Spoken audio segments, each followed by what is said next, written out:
నా పేరు రాసపల్లి రాజ్కుమార్. మా గ్రామం వచ్చేసి విలాసాగర్. 2004 నుంచి ఈటెల రాజేందర్ అభిమానిని. ఇప్పటి వరకు కూడా గతంలో నుండి ఇప్పటి వరకు కూడా ఉద్యమం చేసేటప్పటి నుండి ప్రతి అడుగులో మేము ఉన్నాం ముందడుపడి. ప్రతిసారి మేమే ఉంటాం. ఓటర్ ద్వారానైనా సారుకు ఎప్పటికైనా మా విలేజ్ ద్వారానైనా ఇప్పటికీ సారు వెన్నంటే ఉంటాం.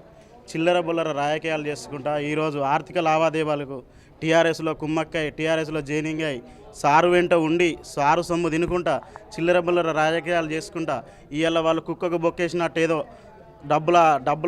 డబ్బులను వేరేసుకుంటా వాళ్ళని తీసుకుంటే ఏదో నేను డెవలప్ కావాలనే ఉద్దేశం కొద్దీ చిల్లర రాజకీయాలు చేసుకుంటా స్టేజీల ముందు వాచ్లు వలగొట్టి చెత్తిర్లు చింపుడు కాదు రాజకీయం అంటే. నీ ఆస్తికి ఎదుగుదల కోసం కాదు చేయడం అంటే. ఏదన్నా ఉంటే స్వచ్ఛందంగా నీతికి నిజాయితీకి సారు కోసం కొట్లాడాలి.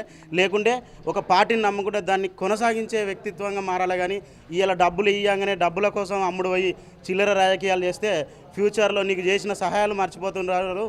ఆ చెత్తిర్లు చింపుడు వాచ్లు వలగొట్టుడు ఫ్యూచర్లో మీకు చేసిన సేవలు మర్చిపోతారు. మీ తల్లిదండ్రులు గుర్తిస్తారు. కానీ మీరు ఇలా తాగుడుకు బానిసకాయ మీ ఖర్చులకు డబ్బులు వ్యసనాలకు మీ అవసరాల కోసం మీ లాభపడడానికి కోసం చిల్లర రాజకీయాలు చేస్తారు. కానీ నిజంగా నిజాయితీగా ఉద్యమం చేసిన బిడ్డను వెంబడేసుకొని పోరాటం చేసిన బిడ్డతోటే ఉండాలనే ధ్యేయంతో ఇలా ఈటెల రాజేందర్ వెన్నుంటి మేము నడుస్తున్నాం.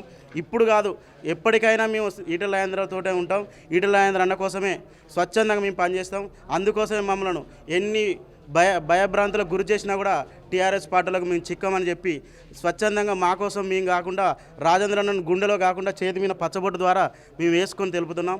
ఇప్పటికైనా గుర్తుపెట్టుకోండి టీఆర్ఎస్ నాయకులారా, ఒక్కరి మీద కాదు మీ రాబందులు పడ్డట్టు ఒక్కరు ఉద్యమం చేస్తేనే ఈ సంవత్సరం ఇప్పుడు మన స్టేట్లో నెంబర్ 1 స్థాయిలో ఉన్న ఈటెల రాజేందర్ను బొందబెడదామని మీరు ప్రయత్నిస్తారు. కానీ మీ పదవుల కోసం మీ పదవులు కాపాడుకోవడం కోసం ఇవాళ కేసీఆర్ ఏంటంటే మీరు నడుస్తున్నారు. కానీ ఇది గుర్తుపెట్టుకోండి, ఈటెల రాజేందర్ గెలిచినాక ఎవడెవడైతే ఇక్కడ కాన్స్టిట్యూన్సీలో తిరిగి అడుగు పెడుతుండ్రో వాళ్ళని ఒక్కొక్కరిని బొందబెట్టుకుంటా మీ ముందుకు నడవకుంటే చూసుకొని ఖబర్దార్ బిడ్డలారా.